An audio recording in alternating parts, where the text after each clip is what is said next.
Hello to all, class 12th.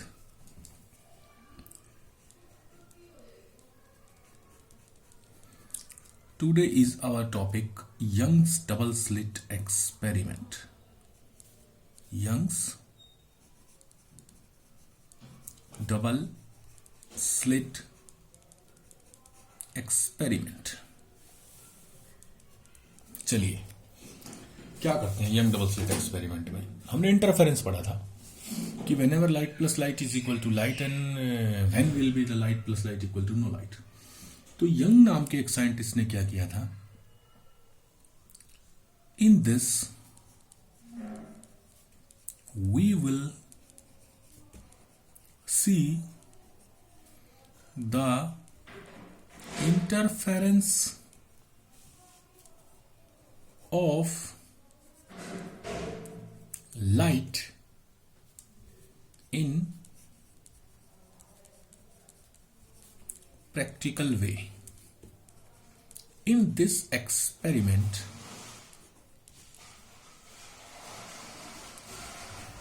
the scientist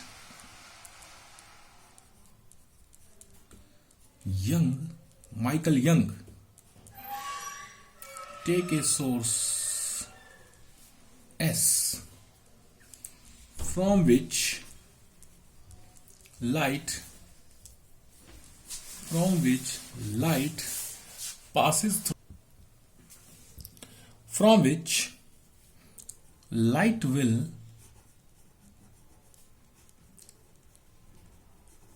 pass through the two slits S1 and S2। ठीक है, एक source S लिया, सामने दो स्लिट्स लगा दी गई S1 एंड S2। दो स्लिट्स हो गई हमारे पास, S2 ये, S1 ये। सोर्स S में से लाइट चली और इन स्लिट से पास हुई लाइट वेव्स। ठीक है, तो जैसे ही स्लिट से लाइट वेव पास हुई, सामने हमने एक लगा दिया स्क्रीन, व्हाइट स्क्रीन। क्या लगा दिया? स्क्रीन। तो स्क्रीन पे आपने देखा बिल्कुल सेंटर में क्या होगा, बिल्कुल सेंटर में आपके पास क्या मिलेगी? Bright fringe. बिल्कुल सेंटर में क्या मिलेगी? Bright fringe. इसको हमने बोल दिया सेंट्रल ब्राइट फ्रिंज। इसके ऊपर मिली हमें एक डार्क फ्रिंज, नीचे भी डार्क फ्रिंज। ये मिली हमें एक डार्क फ्रिंज। फिर इसके ऊपर मिली हमें नेक्स्ट ब्राइट फ्रिंज, उसके ऊपर नेक्स्ट डार्क फ्रिंज, ये डार्क फ्रिंज। ठीक है, इस तरह से हमें स्क्रीन पर क्या मिला? एक ब्राइट और डार्क फ्रिंज का पैटर्न मिला। Bright and dark fringe pattern मिला हमें स्क्रीन पर। क्लियर हुआ? तो इस पैटर्न को हम क्या कहते हैं? इस एपरेटस को कहा यंग एपरेटस। और इस तरह से हमने स्क्रीन पर लाइट का इंटरफेरेंस प्राप्त किया कि इंटरफेरेंस की वजह से कहीं पर light plus light equal to light हो रही थी तो हमें ब्राइट फ्रिंज मिली, कहीं light plus light equal to no light हो रही थी तो हमें क्या मिली? डार्क फ्रिंज मिली। क्लियर है? तो इस पूरे पैटर्न को एक्सपेरिमेंटली समझा गया कि भाई किस तरह से कहां पर डार्क बनेगी, कहां पर ब्राइट बनेगी, कितनी विड्थ होगी डार्क की, कितनी विड्थ होगी ब्राइट की। क्लियर है? इसी ब्राइट फ्रिंज को हमने कह दिया मैक्सिमा। ठीक है, और डार्क फ्रिंज को हमने क्या कह दिया? मिनिमा। तो इस तरह से हमारे पास ब्राइट और डार्क फ्रिंज मिली और इंटरफेरेंस पैटर्न मिला हमें। कहां पर? स्क्रीन पर। इसको फिर हम मैथमेटिकली स्टडी करेंगे कि हाउ मैथमेटिकली कहां पर हमारे पास डार्क बनी, कहां पर ब्राइट बनी। चलिए इसको मैथमेटिकली स्टडी करते हैं। Mathematical analysis.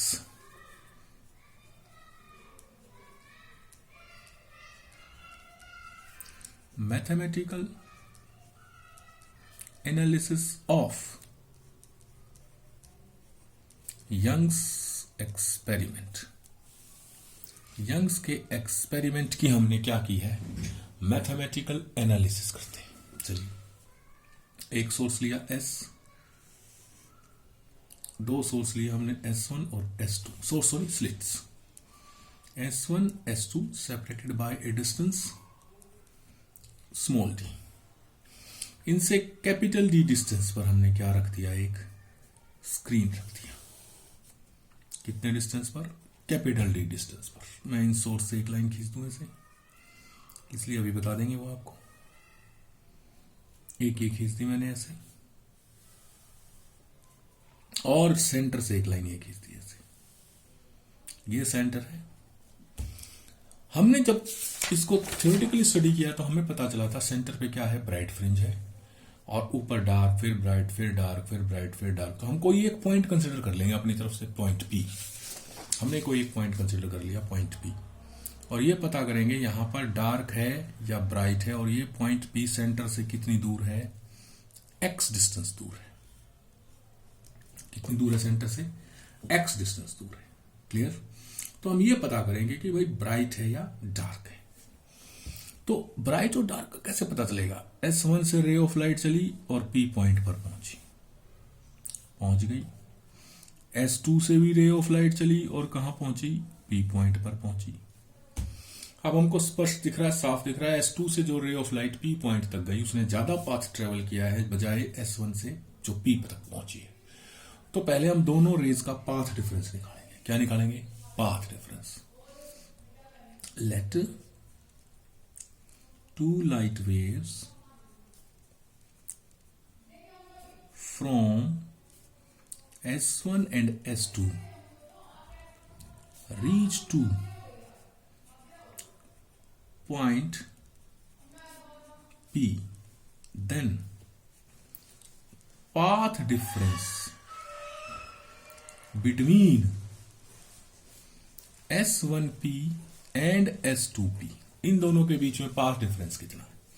तो इसके लिए मैंने क्या कर दिया, S2P का स्क्वायर माइनस S1P का स्क्वायर इज इक्वल टू, वो किस लिए किया, ये S1P यहां से लेके हमारी यहां तक बन गई, एक ट्रायंगल बन गई, राइट एंगल ट्रायंगल। ये मिड पॉइंट है तो ये D/2, ये भी D/2, D/2, D/2 हो गया। क्लियर? तो क्या हो जाएगा हमारे पास, S1P ये डिस्टेंस, ये आ जाएगा आपके पास इसका स्क्वायर प्लस इसका स्क्वायर, टोटल यहां से यहां तक x है। इतना हमारे पास क्या है, इतना हमारे पास x है, ठीक है, इतना हमारे पास क्या है, x, यहां से लेके यहां तक x है। x में से D/2 माइनस हो गया तो इसका परपेंडिकुलर बन गया ये, और ये बन गया इसका बेस। इस ट्राइंगल में S1P का स्क्वायर क्या आ जाएगा, वैल्यू आ जाएगी, और ऐसे ही S2P का स्क्वायर की वैल्यू आ जाएगी, यहां से इस ट्राइंगल में से आ जाएगी। तो पहले S2P का स्क्वायर निकालेंगे हम। S2P का स्क्वायर, ये S2P का स्क्वायर क्या आ जाएगा, बेस का स्क्वायर प्लस परपेंडिकुलर का स्क्वायर। बेस कितना है D, परपेंडिकुलर कितना, यहां तक x है, और इसमें D/2 एक्स्ट्रा है। तो S2P का स्क्वायर क्या बन गया आपके पास, x प्लस D/2 का स्क्वायर प्लस D का स्क्वायर, ये स्क्वायर प्लस ये स्क्वायर, तो ये हो गया x प्लस D/2, और ये हो गया x माइनस D/2 ऊपर वाला S1P। ठीक है, चलिए करें,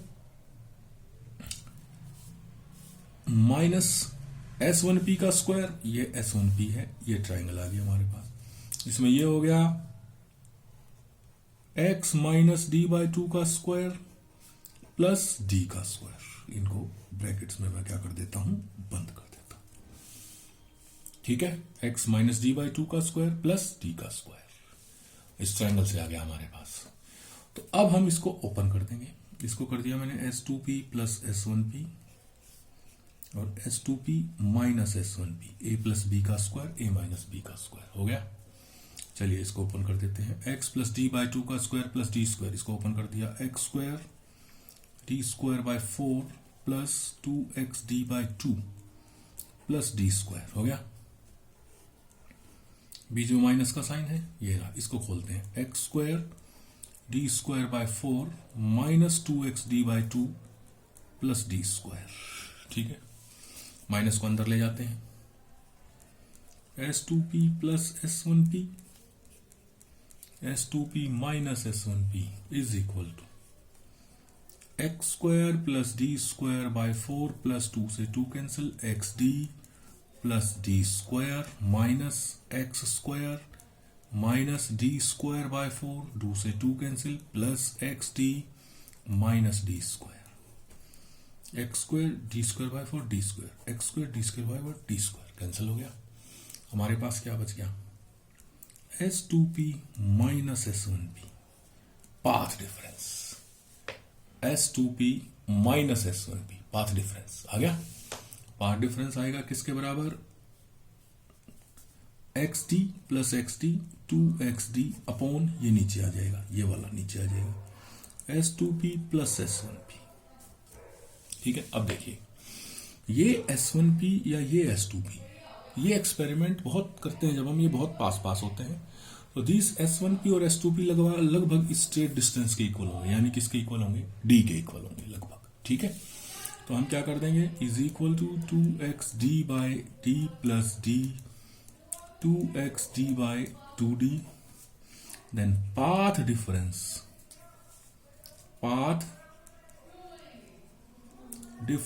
is equal to S2p minus S1p XD by T. Clear है? आया समझ में? बोलिए। तो ये आ गया भैया XD by D, path difference S2p minus S1p is equal to XD by D. यहां तक हमने क्या किया है? इन दो रेज के बीच में जो P पॉइंट पर जाकर इंटरफेरेंस कर रहे हैं उनके बीच में पाथ डिफरेंस निकाला है। क्लियर है? अब इंटरफेरेंस की कंडीशन क्या थी? Now 4 point P to B maxima है ना, कि P पॉइंट पर light plus light equal to light हो, कंस्ट्रक्टिव इंटरफेरेंस हो। उसके लिए क्या होगा हमारे पास? P मैक्सिमा होने के लिए path difference should be equal to किसके बराबर होना चाहिए? n लैम्डा के बराबर होना चाहिए। Path difference XD by D is should be equal to n lambda, और यहां से x की वैल्यू आ गई n lambda d by D. x की वैल्यू निकाली हमने, ये रही x की वैल्यू आ गई, और यहां n की वैल्यू क्या है? n is equal to 0 1 2 3 dash dash dash dash dash. चलिए आगे देखते हैं। नाउ अब 4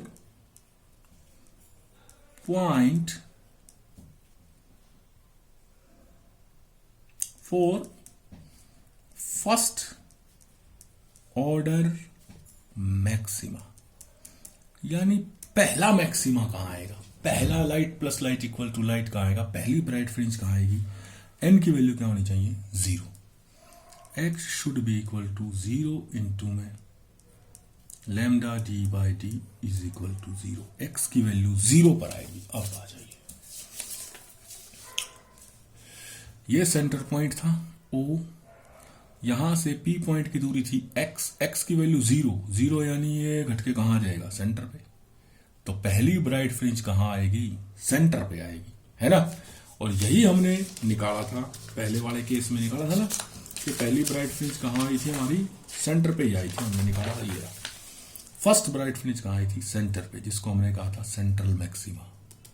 और यही हमारे पास किस में निकला आया? इस फॉर्मूला से निकला आया। कैसे निकल के आया? ये देखिए, आपने देख रहा है कि x is equal to n lambda D by D. n की वैल्यू क्या करती? 0 करती। n की वैल्यू 0 रखी तो x की वैल्यू क्या आ गई? 0, यानी first bright fringe is at 0, यानी at the centre. Clear? Now 4 second order maxima, दूसरे मैक्सिमा के लिए n should be equal to 0, n should be equal to 1, x1 is equal to, ये फर्स्ट आ गई, sorry, x2 second, n is equal to 1 पर तो क्या रख दिया? n की वैल्यू 1 रखेंगे, n की वैल्यू 1 रख देंगे तो ये आ जाएगा लैम्डा डी बाई टी। दूसरी ब्राइट फ्रिंज इस डिस्टेंस पे आएगी। 4 थर्ड ऑर्डर मैक्सिमा, तीसरे मैक्सिमा के लिए n should be equal to 2, तो x3 should be equal to, n की वैल्यू 2 रख दोगे तो ये आ जाएगा 2 लैम्डा डी बाई डी। हमने सिर्फ यहां n की वैल्यू को चेंज किया है, 0 रखी तो फर्स्ट या सेंट्रल मैक्सिमा आ गया, 1 रखी तो फर्स्ट आ गया, 2 रखी तो सेकंड आ गया, थर्ड आ गया, सॉरी। क्लियर है? इस तरह से हमारे पास क्या आ गया है, मैक्सिमा की पोजीशन आ गई है। Now for point P to be minima, point P minima हो जाए उसके लिए क्या करना पड़ेगा, पाथ डिफरेंस लैम्डा बाई 2, यही था पाथ डिफरेंस था X T by D should be equal to, ये इधर चला गया, x is equal to 2n plus 1 into में lambda D by 2d, where n is equal to 0 1 2 3। For first minima, पहले minima के लिए n should be equal to 0 when x1 should be equal to, value 0 रख दी, क्या आ गया आपके पास, lambda D by 2d। ठीक है? फॉर सेकंड मिनिमा या second order minima n is equal to 1, 2 कम 2 1 3, 3 lambda D by 2d। For third minima, तीसरे मिनिमा के लिए n is equal to 2, x3 is equal to 2 रख दिया, 5 लैम्डा डी बाई 2d। अब देखिए ध्यान से, फर्स्ट आया 0 पर, फर्स्ट मैक्सिमा 0 पर, सेकंड आया लैम्डा डी बाई डी पर। क्लियर है? यानी दोनों के बीच का डिस्टेंस कितना हो गया, लैम्डा डी बाई डी। इसके बिल्कुल हाफ यानी आधा कर दूं, 1/2 से मल्टीप्लाई कर दूं इसको, रफ काम में देख लेते हैं हम यहां थोड़ा सा। पहला मैक्सिमा आया 0 पर, दूसरा मैक्सिमा आया लैम्डा डी बाई 2d पर, आया लैम्डा डी बाई 2 पर। अगर मैं इसका आधा कर देता हूं, lambda D by D into में 1/2, आधा कर दिया मैंने इसका हाफ, तो ये बन गया 1/2 लैम्डा डी बाई डी या lambda D by 2d, half का। लेकिन इस डिस्टेंस पर अगर हम देखें हाफ पर, तो हमारे पास क्या आया है, पहला minima lambda D by 2d पर। मीन्स पहला मैक्सिमा आया 0 पर, दूसरा आया यहां पर, लेकिन इसके बीच में आधे पर, हाफ पर हमारे पास क्या है, एक मिनिमा है। तो हमें यह पता चल गया भाई, मैक्सिमा मिनिमा मैक्सिमा मिनिमा आ रहे हैं हमारे पास। क्लियर है? जैसे हमने इसमें किया था कि भाई मैक्सिमा मिनिमा मिनिमा आ रहा है। अब ये देखना है कि क्या ये मैक्सिमा और मिनिमा इक्वल विड्थ के हैं क्या इनकी विड्थ, चौड़ाई इक्वल है। तो उसके लिए हमें निकालना पड़ेगा फ्रिंज विड्थ। क्या निकालना पड़ेगा, फ्रिंज विड्थ। चलिए फ्रिंज विड्थ निकालते हैं। ठीक है, fringe width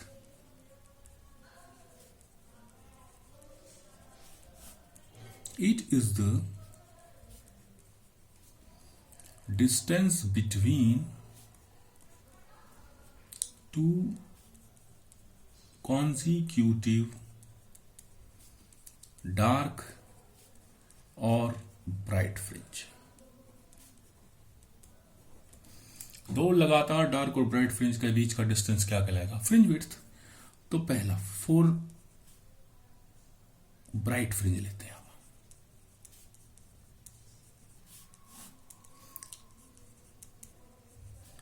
fringe width W is equal to क्या होगा भाई हमारे पास, W फ्रिंज विड्थ। जो थर्ड आई थी उसमें से दूसरी वाली घटा दो, या जो दूसरी आई थी उसमें से पहली वाली घटा दो, है ना। तो fringe width W x3 third वाली कहां आई थी, 2 लैम्डा डी बाई डी पर, x2 lambda D by D पर इज इक्वल टू, दूसरी कहां थी लैम्डा डी बाई डी पर माइनस पहली कहां थी 0, तो fringe width is equal to 2 lambda D by D में से लैम्डा डी बाई डी गया, क्या आ गया lambda D by D, lambda D by D में से 0 गया, क्या आ गया लैम्डा डी बाई डी। यानी तीसरी में दूसरी घटाओ चाहे दूसरी में से पहली घटाओ, हर बार फ्रिंज विड्थ सेम आ रही है। यानी ब्राइट फ्रिंज की विड्थ कितनी है lambda D by D. For dark देख लो, for dark fringe width W is equal to वही x3 minus x2 x2 minus x1, ठीक है। चलिए x3 क्या थी हमारे पास यहां पर, x3 थी हमारे पास यहां पर 3 lambda D by 2d minus x3 sorry 5 lambda D by 2d minus 3 lambda D by 2d is equal to, second कहां आई थी 3 lambda D by 2d minus lambda D by 2d, first आई थी। 5 में से 3 गया 2 lambda D by 2d is equal to 3 में से 1 गया 2 लैम्डा डी बाई 2d, 2 से 2 कैंसिल, 2 से 2 कैंसिल, तो विड्थ हमारे पास किसके बराबर आ गई, width is equal to lambda D by D. So consecutive लगातार dark and bright fringes are there of equal width की हमारे पास लगातार डार्क व ब्राइट फ्रिंजेस आ रहे हैं। क्लियर हुआ? तो इतना कीजिए। This is called young double slit experiment. Next class में आगे लेते हैं।